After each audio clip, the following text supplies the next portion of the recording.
Subscribe करें और bell दबाएं ताकि कोई खबर रह न जाए।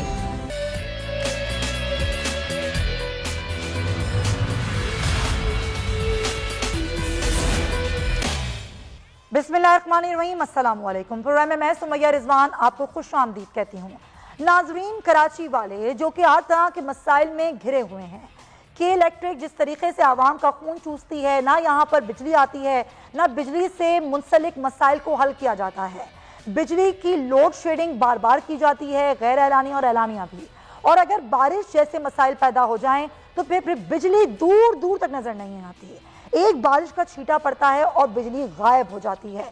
फिर आवाम देखते रहते हैं राह कि कब बिजली आएगी, कब बिजली आएगी। बिजली तो नहीं आती, अलबत्ता बिजली के बिल आते हैं, लंबे लंबे बिल जिसमें कई कई टैक्सेस शामिल होते हैं। और इन बिलों की मद में हज़ारों रुपए आवाम की जेबों से वसूल किए जाते हैं। लेकिन कहानी यहाँ पर ख़त्म नहीं होती।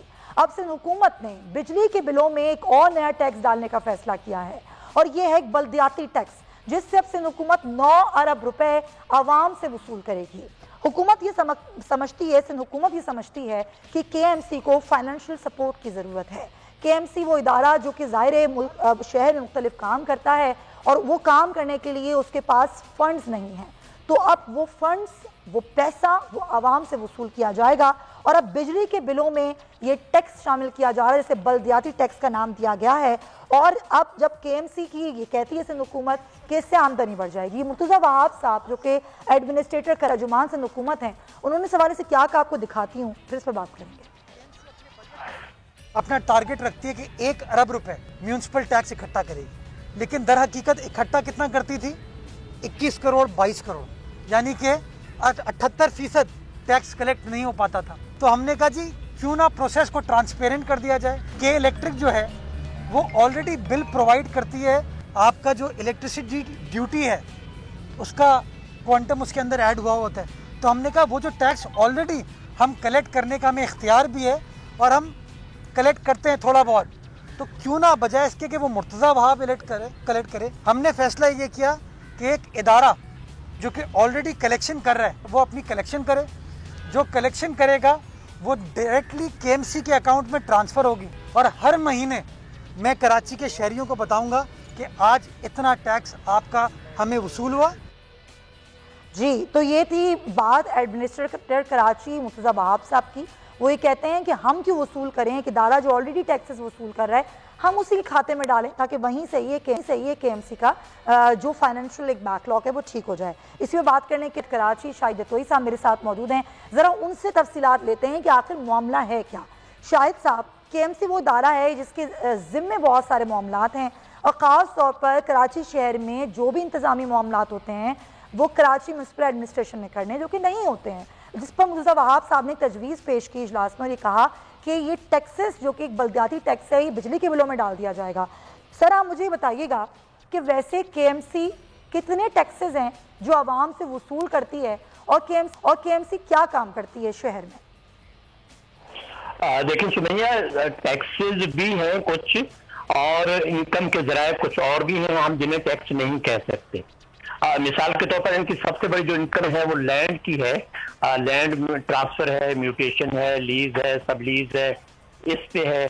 और फिर इनकी चार्ज पार्किंग से बड़ी इनकी आमदनी है। इनका जो स्पोर्ट्स कल्चर एंड रिक्रिएशन का डिपार्टमेंट है, उसमें मुख्तलिफ पार्क्स की जो ठेके पे देती हैं उनकी आमदनी है। इनकी आमदनी के बहुत सारे जराए हैं। अब तक 2020-21 में जो इनका तखमीना टारगेट है वो है 1 अरब रुपए से ज्यादा का है। अच्छा। लेकिन जिस तरह ये मुर्तज़ा वहाब साहब फरमा रहे थे, ये होता नहीं था। ये सारे कुछ सिस्टम ही नहीं है कलेक्शन का, ये सब कहा जाते थे। मिसाल के तौर पर इन्होंने पार्क्स अगर ठेके पे दिए तो वो ऐसे ही नीलाम, वहाँ जो फी कलेक्शन हो रही है विजिटर्स से, उसका भी कोई हिसाब किताब नहीं होता था। सही। इसी तरह मुख्तलिफ और टैक्सेस हैं, जो म्यूनिसिपल सर्विसेज के टैक्सेस हैं, उनकी वसूली भी तकरीबन ना होने के बराबर थी, या होती थी तो वो ऐसे ही करप्शन में चली जाती थी। ये जो म्यूनिसिपल सर्विसेज के टैक्सेस हैं, के इलेक्ट्रिक के थ्रू अगर ये वसूल करते हैं तो फिर तो वो लाजमी तौर पर बिल के साथ लोगों को देना पड़ेंगे, फिर देना ही देना पड़ेगा। मैं चाहूंगी आप हमारे साथ रहें, आप ज़ाहिबत है हमें तमाम तर सूरत हाल के हवाले से बता रहे हैं।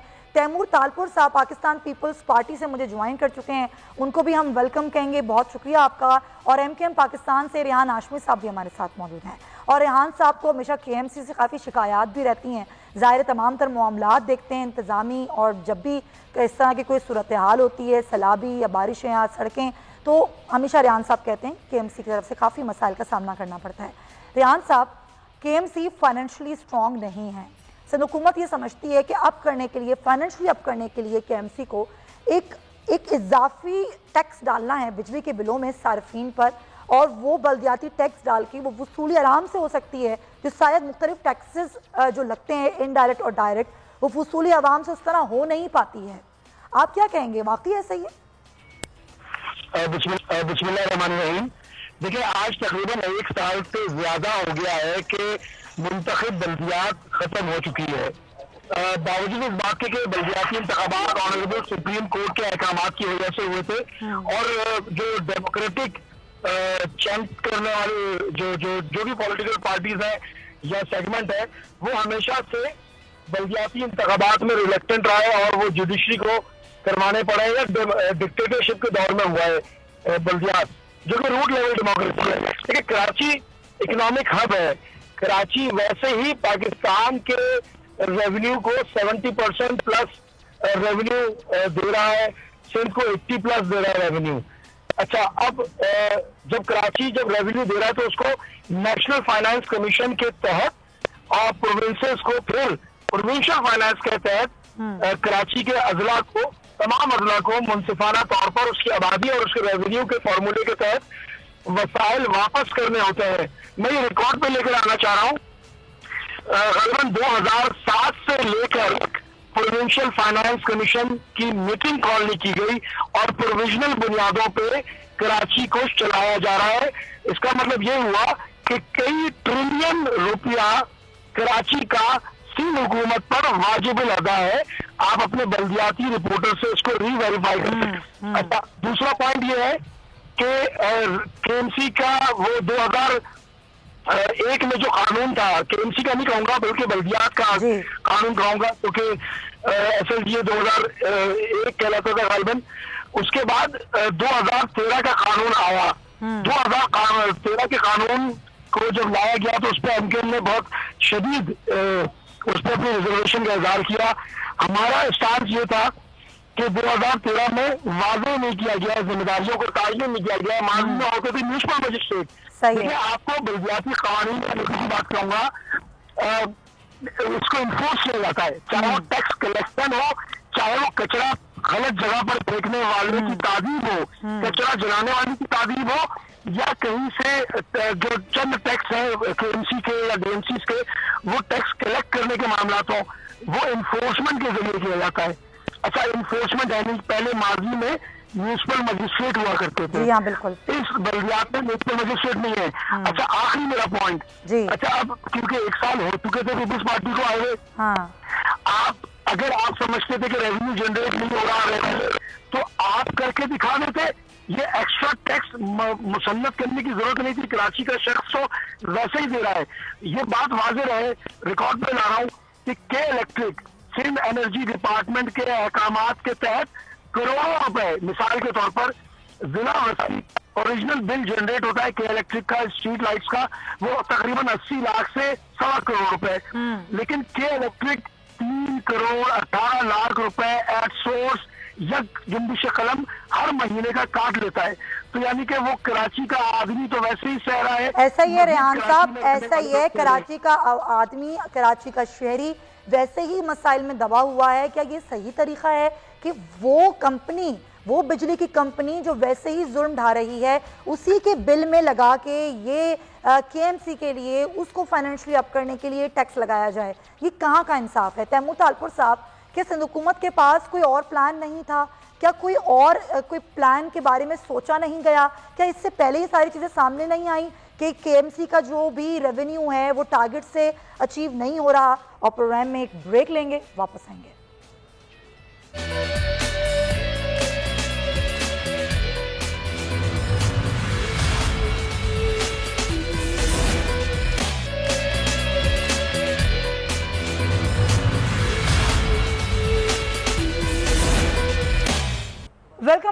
शो प्रोग्राम के हिस्से में हम बात करेंगे मुल्की मईशत की। एक जानिब हम देख रहे हैं कि महंगाई जो है वो बढ़ती ही चली जा रही है, अशिया खुर्दनोश की जो चीज़ें हैं वो आवाम की पहुंच से दूर हो गई हैं। दूसरी जानिब हुकूमत अच्छे अशारे की तरफ इशारा करती है और हुकूमत ये कह रही है कि जो मुल्की मईशत है वो मुस्बत सिंध की जानिब गामजन है। आज जब सेनेट की कायम कमेटी बराए ख़जाना का इजलास हुआ तो वज़ीर ख़जाना शौकत तरीन ने ये ब्रीफिंग दी और ये कहा कि मुल्क की जो GDP ग्रोथ है वो 4% तक रही है। साथ ही साथ उन्होंने ये भी कहा कि हम इसको रवा साल 4.8% पर लेकर जाएंगे। मईशत में बेहतरी आ रही है जिससे ग्रोथ भी बढ़ेगी। वो कैसे बढ़ेगी, वो कौन सी ऐसी हुकूमत के पास चीज़ है जिसे हुकूमत ये समझ रही है कि वाकई ये मेजर्स हैं तो हुकूमत मईशत को बेहतरी की संग लेकर जा रही है, लेकिन आवाम के लिए अपनी ज़िंदगी गुजारना बहुत मुश्किल हो गया। ऐसी बात करने के लिए हमारे साथ मौजूद हैं माहिर माशियात हैं डॉक्टर अशफाक हसन साहब। उनको हम वेलकम कहेंगे। डॉक्टर साहब बहुत शुक्रिया आपके कीमती वक्त का। जब हम बात करते हैं कि मुल्क की मईशत बेहतर सिमत में जा रही है, GDP ग्रोथ जिसकी आज वज़ीर ख़जाना ने बात की कि हम उसको 4.8% पर लेकर जाएंगे और मुस्बत अशारिये हैं, लेकिन आवाम के लिए ज़िंदगी गुजारना बहुत मुश्किल हो गया है। तो सर ज़रा ये बताइएगा आसान अल्फाज में कि GDP ग्रोथ कैसे बेहतर हो रही है और हुकूमत इसके लिए क्या कर रही है? देखें, जाहिर सी बात है वो फाइनेंस मिनिस्टर हैं और वो वही बातें करेंगे जो हुकूमत की पॉलिसी है। जहाँ तक उन्होंने कहा कि इस माली साल में ये 4.8% होगा, तो आज आप मेरे अल्फाज को रिकॉर्ड कर लें और जब ये माली साल का जब नंबर आएगा तो उस वक्त आप ज़रूर उसको मुझे भी बुलाएं और मेरे इस अल्फाज को दोबारा दोहराएंगे आप। बिल्कुल। ये 3.7 3.8 से ज़्यादा नहीं होगा। ओके। क्यों मैं ये कह रहा हूँ जी बताइए। उसकी वजह यह है कि ये जो माली साल हमारा गुजरा है ना, जिसमें 3.9% ग्रोथ बताया गया था, ये 8 से 9 महीने का नंबर था और ये नंबर जब 12 महीने का अब आ चुका है और जब ये रिवाइज होगा तो ये ग्रोथ के नंबर जो हैं ये 4.7 4.8% हो जाएंगे। ओके। तो अब हम हाई बेस से जब मेजर करेंगे इस साल के लिए तो ये नीचे चला जाएगा। तो इसलिए मैं कह रहा हूं कि गुज़िश्ता माली साल जो गुजरा है वो तो 4.7 4 हो सकता है, 4.8% ग्रोथ उसमें तो हो सकता है, रिवाइज हो जाएगा अपवर्ड, लेकिन ये जो मौजूदा माली साल है ये 3.7 3.8 से ज़्यादा नहीं होगा। ये मैं कहना चाह रहा था। चलें, ये बिल्कुल ऑन रिकॉर्ड है आपकी बात और इंशाल्लाह जब ये ख़त्म होता है माली साल तो ज़रूर हम आपकी ही बात को दोहराते हुए ज़रूर इसको ऑन रिकॉर्ड लेकर आएंगे कि आपकी ज़ाहिर एक माहिराना राय इस पर क्या थी। सर लेकिन एक आम आदमी परेशान है, बिजली की कीमतें, गैस की कीमतें, पेट्रोल की कीमतें हुकूमत बढ़ा रही है और जब ये कीमतें बढ़ती हैं तो आम आदमी पर बोझ पड़ता है और वो जो एक आम आदमी है जो डायरेक्ट और इनडायरेक्ट टैक्सेस वैसे ही दे रहा होता है और हुकूमत उससे हर तरीके से उसकी जेब से वसूल कर रही होती है। लेकिन जब हम टैक्स कलेक्शन की बात करते हैं और हुकूमत कहती है कि जी टैक्स कलेक्शन हम करेंगे, तो वो शख्स या वो सेक्टर जो टैक्स कलेक्शन में नहीं है उसको टैक्स के दायरे में लाने के लिए हुकूमत के पास कोई भी पॉलिसी नज़र नहीं आती, सिर्फ वो आम आदमी से ही टैक्स कलेक्शन की जा रही होती है। तो वो जो टैक्स कलेक्शन का टारगेट है वो हुकूमत कैसे पूरा करेगी? देखें, आपके इस सवाल में बहुत सारे सवालात हो गए हैं, तो मैं एक एक करके जवाब दूँ। सबसे पहले ये है कि एक आम आदमी की जब बात आप करती हैं तो उसमें खाने पीने की अशिया सबसे पहले आती है, क्योंकि एक आम आदमी जिसका हम जिक्र कर रहे हैं उसका कोई 50 से 55% उसका मंथली एक्सपेंडिचर सिर्फ और सिर्फ उसके खाने पीने में गुजर जाता है। तो बाकी जो एक्सपेंडिचर है वो बाकी और उसके ज़िंदगी के वो कायम रखने के लिए जो ज़रूरी है उस पर होते रहते हैं। तो हमारा इस हुकूमत का सबसे बड़ा मसला ये रहा, ये फूड इन्फ्लेशन को ये कंट्रोल नहीं कर पाए। और फूड इन्फ्लेशन में जो सबसे अहम रोल प्ले करता है वो है आटा। आटा serve as a benchmark price for all other food items.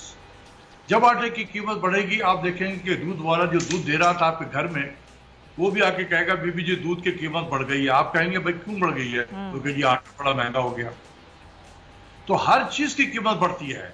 और इस हुकूमत ने आटे के बहरान को अब तक हल नहीं किया है। और ये कोई डिमांड एंड सप्लाई की वजह से आटे की कीमत नहीं बढ़ी थी, बल्कि जो पीछे बहुत सारे जो माफियाज थे उन्होंने रोल प्ले किया। और मैं पिछले 1-2 साल से ये बताने की कोशिश कर रहा हूँ कि इनमें से तलाश करें आपको, और बाकी कहीं तलाश करने की ज़रूरत नहीं है। लेकिन शायद हुकूमत की मजबूरी है कि वो नहीं कर पाए कुछ, and the government is paying the price. दूसरी चीज़ ये है कि आम आदमी को बहुत ज़्यादा तकलीफ हो गई, ये जो करेंसी हमारी डिवैल्यू हुई है 152 रुपए से लेकर ये 168 वगैरह पे आ गया है। तो आप देखें कि जब 16 रुपया पर डॉलर कीमत आपके करेंसी के वैल्यू नीचे चली जाए, तो जितने भी चीज़ आप इंपोर्ट करेंगी उसमें खाने पीने के भी अशिया है। हम गंदम भी इंपोर्ट कर रहे हैं, हम चीनी भी इंपोर्ट कर रहे हैं, हम पाम ऑयल भी इंपोर्ट करते हैं। तो जितने भी चीज़ें हम इंपोर्ट करेंगे जो आम आदमी खाता है उसकी कीमत जो एक डॉलर की अगर मालियत की चीज़ थी वो, तो जब लैंडेड कॉस्ट था पाकिस्तान में 152 रुपया 7 मई को, तो आज हम सितंबर में बैठे हुए हैं वो 168 हो गया है। तो वो तो खुद ब खुद बढ़ गया वो उसकी कीमत। तो अब तो वो लैंडेड कॉस्ट 152 पे टैक्स लग रहे होंगे, अब 168 पे टैक्स लग रहे होंगे। टैक्स रेट में इजाफा हुआ है, लेकिन आप देखें कि कितना वॉल्यूम बढ़ जाएगा उसकी कीमतों का। तो यह आम आदमी पे इसके बहुत असरात पड़ेंगे, खाने पीने की चीज़ों पे बहुत असरात पड़ेंगे। इसके अलावा अगर इंटरनेशनल मार्केट में तेल की कीमत भी ना बढ़े, यही रहे जो आज है, लेकिन इस डिवैल्यूएशन की वजह से तेल के भी लैंडेड कॉस्ट बढ़ जाएगी जो अवाम ने को पास ऑन होना है, और जिसकी वजह से तमाम ट्रांसपोर्ट के चार्जेस बढ़ेंगे और उससे फिर महंगाई। जो आपने दोनों बातें की है ना सर, मैं चाहूँगी रोक के आपसे यहाँ से एक सवाल पूछूं, क्योंकि जब हम बात करते हैं ना कि डॉलर की कीमत बढ़ने की और पेट्रोल की कीमत बढ़ने की, ज़ाहिर है इस पर आपने खुद कहा कि बहुत बड़ा असर एक आम आदमी में पड़ता है, और क़यास आराइयाँ भी की जा रही होती हैं। ये क़यास आराइयाँ की जा रही हैं कि पेट्रोल 200 और डॉलर 200 तक जाएगा, और लोग अपना पैसा सारा स्टॉक एक्सचेंज से लगाकर डॉलर में अपनी रकम जो है वो ज़ाहिर है उस पर इन्वेस्ट कर रहे हैं। क्या ये बात दुरुस्त है या ये सिर्फ क़यास आराइयाँ ही हैं? मैं यहाँ पर कहूँगा इन्ना लिल्लाहि व इन्ना इलैहि राजिऊन। आप सब पढ़ लें। अगर ये हो जाए पाकिस्तान में, अगर ये चीज़ें, तो हम सबों को यही पढ़ लेना चाहिए। सही बात है। और दुआ करें कि यह अल्लाह ऐसा ना हो। जो हुकूमत के वक्त है, अगर मेरी बात सुन रहे हैं तो उनके लिए इससे ज़्यादा सख्त अल्फाज नहीं हो सकता है कि वो इन्ना लिल्लाहि व इन्ना इलैहि राजिऊन पढ़ लें। सर, इतने बुरे हालात हों और मईशत को ठीक करने के, मुस्बत सिम में डालने के बड़े बड़े दावे किए जा रहे हों, हुकूमत के 3 साल मुकम्मल हो गए और हमारा पड़ोसी मुल्क अफ़गानिस्तान, जहाँ पर ज़ाहिर अभी सूरत हाल बड़ी मुख्तलिफ है, एक नई हुकूमत बनने जा रही है, वहाँ क्राइसिस है, फूड का भी, बेरोज़गारी भी है, ज़ाहिर उनको पैसा भी चाहिए। वहाँ पर तिजारत के हवाले से और अफ़गानिस्तान से पाकिस्तान के ताल्लुक़ के हवाले से भी आज एक बड़ा बयान सामने आया शौकत तरीन साहब का, और वो ये कहते हैं कि जो तिजारत होगी अफ़गानिस्तान से वो रुपए में होगी, यानी कि पाकिस्तानी रुपए में होगी, और वो ये कहते हैं कि वहाँ के मामलात चलाने के लिए यहाँ से लोग भेजे जा सकते हैं। क्या इस सिचुएशन में पाकिस्तान ये बात कर सकता है? देखिए, सबसे पहली चीज़ यह है कि पाकिस्तान की जो मईशत जिसका हम जिक्र कर रहे हैं ना, ये इसको ख़राब किया जा रहा है। इस मेरे लफ्ज़ को आप नोट कर लें, इस मईशत को जानबूझकर ख़राब किया जा रहा है। मौजूदा जो वज़ीर आज़म है, इनको अंडर प्रेशर लाने के लिए ये काम किया जा रहा है। ये ठीक है, बिल्कुल ये मईशत को जानबूझ के ख़राब किया जा रहा है। बस इतना मैं आपको बता दूं, ये हो नहीं रहा है, खराब किया जा रहा है, बल्कि खराब किया जा रहा है। ये है असल पॉइंट। बहुत शुक्रिया डॉक्टर अशफाक हसन साहब, वक्त सर बहुत शुक्रिया, आपने बड़ी कीमती राय दी, बड़ी माहिराना राय दी, और ये यकीनन मुस्तकबिल में ये बड़ी काम आने वाली है। आज ही सब लोग देख लें और उनकी माहिराना राय को नोट कर लें।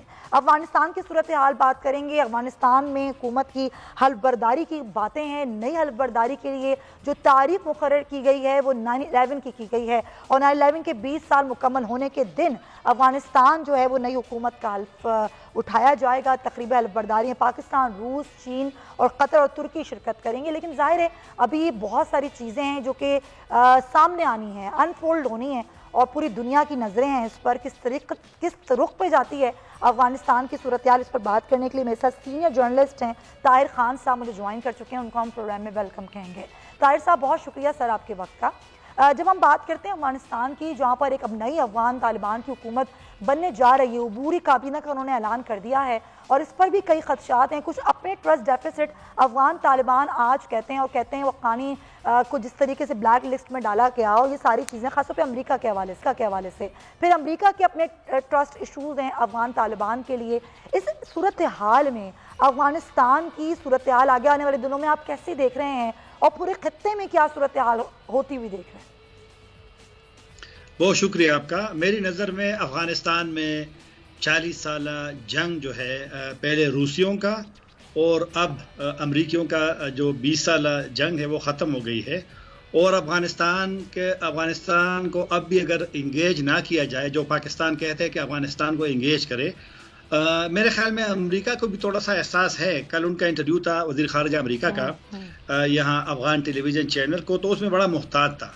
लेकिन अभी वो क्लियर पॉलिसी नहीं आ रही। जिस तरह कि पाकिस्तान कहते हैं कि इंगेज करो अफगानिस्तान को, तो तालिबान के लिए तो मुश्किलात है, उसमें कोई शक नहीं है। और जो आपने बात की है कि जो ब्लैक लिस्ट में उनके नाम है, नाम तो उस वक्त थे जब जंग हो रही थी। अब तो तालिबान और अमेरिका की सुलह हुई है और मुज़ाकराती टीम जो है उसमें जो अमेरिका के साथ 18 महीने मुज़ाकरात हुए, उसमें हक्कानी के लोग भी थे। और अमेरिका अरब कहता है कि सिराजुद्दीन हक्कानी उनके मतलूबा लिस्ट में है या उनके जो चचा है खलील रहमान हक्कानी, तो मेरे ख्याल में फिर अमेरिका तो अफगानिस्तान को इस तरह बहरान में ले जाना चाहते हैं। और ये खत्म मुआहदे की खिलाफ वर्जी भी तो है ना ताहिर साहब? अब हालात नॉर्मल तरफ आनी चाहिए। जी, ये कतर मुआहदे की खिलाफ वर्जी भी तो है ना? तालिबान ये समझते हैं कि जो कतर मुआहदा हुआ था, यही तो तालिबान ने कहा है, यही तालिबान ने कहा है। बल्कि अमेरिका का, जब अमेरिका ने आखिरी काबुल एयरपोर्ट से अपने लोगों को निकाला तो अमेरिका ने खुद कहा था कि अब अमेरिका का मिलिट्री वाला जो ऑप्शन था वो ख़त्म हुआ है, अब सफारतकारी की तरफ अमेरिका आएगा। अगर अमेरिका ने खुद उस दिन यही कहा था कि सफारतकारी की तरफ आएगा, और मेरे ख्याल में आना भी चाहिए। पाकिस्तान का अगर सफारतखाना खुला है, मैं खुद काबुल में हूँ, यकीन कीजिए कि यहाँ पे जितना हम जब टैक्सी में जहाँ जाते हैं गाड़ी में, तो ड्राइवर भी कहते हैं कि पहले जगह जगह उनको रोकता था, उनसे रिश्वत ली जाती थी। अब अभी आया हूँ बाहर से, इस वक्त बाहर से आया हूँ, पूरे काबुल शहर में फिरा हूँ, ना किसी ने मतलब कि ना किसी में खौफ है, ना किसी को तशवीश है। तो अगर अब इन हालात में मजीद अफगानिस्तान को अमेरिका या उनके इत्तेहादी बहरान में ले जाना चाहते हैं, आज पाकिस्तान का तैयारा भी आ गया इमदाद का, दूसरा कल आने वाला है, फिर तीसरा, इस तरह की इमदाद करनी चाहिए अफगानिस्तान की। अफगानिस्तान के लोगों को इमदाद की ज़रूरत है, यहाँ पे लोगों का साथ देने की ज़रूरत है। तो ये आपने नहीं कहा कि जब मुआहिदा हुआ और तालिबान को अमेरिका ने एक सियासी एंटिटी भी तस्लीम किया है, दोहा मुआहिदे को सलामती कौंसिल ने भी इंडोर्स किया है, उसको तस्लीम किया है। तो अब अगर ये बातें करने वाली है कि वो मतलूब है, वो दहशतगर्द है, तो मेरे ख्याल में फिर तो अमेरिका शायद वो माजी में अभी तक वो हॉस्टेज बना हुआ है, यरगमाल बना हुआ है पुराने वाले उससे। बिल्कुल आप सही कह रहे हैं ताहिर साहब। अब क्योंकि आप काबुल में मौजूद हैं, आप ज़्यादा बेहतर बता सकते हैं। जो मुख्तलिफ गैर मुल्की मीडिया पर जिस तरह की खबरें आती हैं काबुल की सिचुएशन के हवाले से, ज़रा आप क्लेरिफाई करें वहाँ क्या सूरत हाल है? क्योंकि आपने खुद बताया कि अभी जिस तरह मैं बाहर से आके यहाँ पर बैठा हूँ, वो पहले वाली सूरत हाल नहीं है जो थी। तो आवाम यहाँ के कितने पुरुम्मीद हैं, उनको क्या लग रहा है? खुद तालिबान के हवाले से इस तरह की बात की जा रही है कि तालिबान अब वो तालिबान नहीं है जो माजी में थे। अवाम की तरफ भी आता हूँ, लेकिन आज 9 सितंबर है। 9 सितंबर अफगानिस्तान के लिए भी बहुत अहम है। 9 सितंबर 2001 को साबिक वजीर दिफा और उस वक्त शूर नज़ार के नाम से, जो हमारे पाकिस्तान शुमाली इत्तेहाद के नाम से भी जो इत्तेहाद ज़्यादा मशहूर था तालिबान के ख़िलाफ़, आज अहमद शाह मसूद की बरसी है। 2001 में उनको अलकायदा के लोगों ने मारा था यहाँ पर शुमाली अफगानिस्तान में, पंजशीर में। और इसी दिन काबुल शहर में लोग डर के मारे नहीं निकलते थे, क्योंकि पंजशीर से और काबुल के उनके जो हामी आते थे वो यहाँ पर मुसल्ला फिरते थे गाड़ियों में, और यहाँ फायरिंग होती थी और अक्सर उसमें लोग हलाक होते थे। आज मैं अभी जो यहाँ पर शाह मसूद चौक है अमरीकी सफारत खाने के साथ, मैं अभी वहाँ से आया हूँ। सुबह से लेकर अब तकरीबन शाम होने वाली है काबुल में, किसी ने मुजाहिरा नहीं किया, एक बंदा भी सड़क पे नहीं निकला, बिल्कुल पुरसुकून था शहर। आज वैसे यहाँ पे जुमरात और जुम्मा को काबुल में छुट्टी भी होती है, लेकिन काबुल शहर में आम जिंदगी मामूल के मुताबिक है, दुकानें खुली है। तो ये एक बड़ी पेशरफ्त है कि जिस दिन यहाँ काबुल के लोग घरों से बाहर नहीं निकलते थे, आज घरों से लोग बाहर निकले हैं। आज न कोई मुजाहिरा हुआ, न कोई फायरिंग हुई, न कोई जलसा हुआ, न कोई। तो लिहाजा ये तब्दीली है। और मैंने आपसे कहा ना कि ये यहाँ जो बड़ी गाड़ियां हैं ना काबुल शहर में, मसलन ये पजीरो टाइप, ये उसके ड्राइवर कहते हैं कि जब हम एक जगह से दूसरी जगह जा रहे तो 4, 5, 6 जगहों पे पुलिस वाले से पैसे लेते थे। आज तोरखम से मैं आया हूँ ना काबुल, तोरखम से टैक्सी वाले ने मुझे खुद कहा कि यहाँ जो ट्रक जो जिसमें पाकिस्तान सामान ले जाना, तकरीबन जलालाबाद से तोरखम सरहद तक 50,000 रुपए हर कंटेनर और ट्रक वाला देता था रिश्वत, जगह जगह पे पुलिस और फौजियों को। वो खत्म हुआ है। तो कुछ मसाइल जो काबुल की आपने बात की ना, काबुल शहर थोड़ा सा इनका मूड मुख्तलिफ है, ये थोड़ा सा लिबरल शहर है इस्लामाबाद या लाहौर या कराची की तरह। तो यहाँ पर थोड़े तालिबान के खिलाफ एक माहौल है, उसमें कोई शक नहीं है। लेकिन तालिबान की तो अभी 2 दिन हो गए हुकूमत काबीना का ऐलान हुआ है, 15 अगस्त को आए हैं, अभी तो इनका महीना भी पूरा नहीं हुआ। तो मेरे ख्याल में कुछ चीजों में तो वक्त लगता है और टाइम देना भी चाहिए। आप सही कह रहे हैं कि इनको थोड़ा टाइम दें और चीज़ों को देखें। लेकिन एक बात जो ख़वातीन के हवाले से बार बार की जा रही है कि ज़ाहिर अमेरिका भी तशवीश का इजहार कर रहा है कि ख़वातीन की शमूलियत अभी तक नज़र नहीं आई। गो के तालिबान ने कहा है कि ये उबूरी हुकूमत है, अभी हम उबूरी काबीना है, अभी इसमें हम मज़ीद भी एडिशन कर सकते हैं, ख़वातीन की नुमाइंदगी नहीं है। दूसरी बात ये कि खुद तालिबान का एक बयान सामने आया तो उन्होंने कहा कि हम क्रिकेट खेलने की ख़वातीन को इजाज़त बिल्कुल भी नहीं देंगे। तो 2 टीमों ने क्रिकेट खेलने के लिए माजरत कर ली अफगानिस्तान में, और वजह यही ख़वातीन की नुमाइंदगी इसमें नहीं होगी। ख़वातीन की नुमाइंदगी हुकूमत में होना या दीगर सरगर्मियों में होना, आपको तालिबान का क्या मूड लगता है कि इस पर क्या फैसला आ सकता है? अफगानिस्तान में जितने सेहत के और जितने तालीम से वाबस्ता शोबे हैं उसमें ख़वातीन ड्यूटी पर जा रही हैं। और ये होटल जहाँ मैं ठहरा हुआ हूँ, आप यकीन कीजिए कि इसके यहाँ पर पाकिस्तान में रेस्टोरेंट में इस तरह के होटलों में कम आपको ख़वातीन नज़र आएंगी। इसी रेस्टोरेंट में सुबह ख़वातीन में देखता हूँ, रिसेप्शन पे यहाँ इसी होटल में ख़वातीन मौजूद है और जगह। लेकिन हाँ, ये बात दुरुस्त है कि अभी तक तालिबान ने, चूँकि पॉलिसी का ऐलान नहीं हुआ, वजीर तो बन गए हैं लेकिन पॉलिसी का ऐलान नहीं हुआ। अभी उनका दूसरा दिन है काबीना का। आज मैं वज़ारत ख़ारिजा गया हुआ था, वजीर आज छुट्टी भी है लेकिन वजीर बैठा हुआ था। तो लिहाजा आहिस्ता आहिस्ता उनका जब आएगा सामने। लेकिन ये बात आपकी दुरुस्त है कि अगर तालिबान ख़वातीन के हवाले से अपनी पॉलिसी वाज़ेह नहीं करते तो उनके लिए मुश्किलात होंगी। तालिबान ने इस्लामी इमारात का भी ऐलान किया है, अपने अमीर को अमीरुल मोमिनीन भी उसका भी ऐलान किया है। तो ये चीज़ें तालिबान के लिए चैलेंजेस होंगे। ख़वातीन का दुनिया का मुतालिबा तालिबान से है और मेरे ख्याल में तालिबान को समझना भी चाहिए कि दुनिया के साथ अगर चलना है तो कुछ चीज़ों में इन्होंने अपने पुराने वाले मौक़िफ़ से वो तब्दील करना है, वरना बहुत ज़्यादा मुश्किलात होंगी। फिर ये इनके इसलिए एक मुश्किल होगा, एक रुकावट होगी इस हुकूमत को तस्लीम करने में। इनके साथ जिस तरह आपने क्रिकेट वाली बात की है तो मतलब है कि यही होगा, फिर मुश्किलात होंगी। लेकिन बहरहाल एक और बात भी है, पॉलिसियाँ हर हुकूमत का हक है।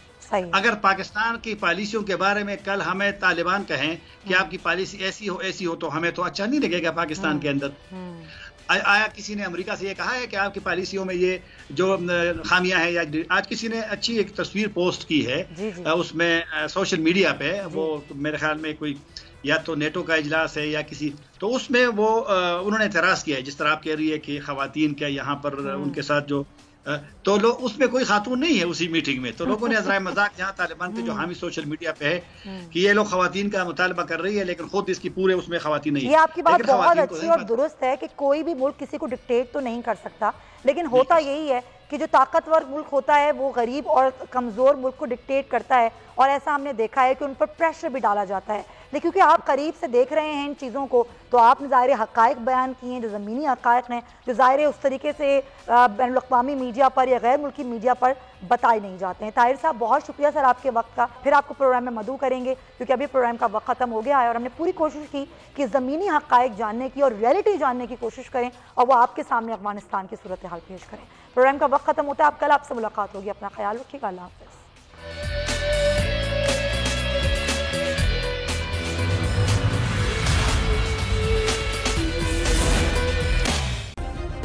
सब्सक्राइब करें और बेल दबाएं ताकि कोई खबर रह न जाए।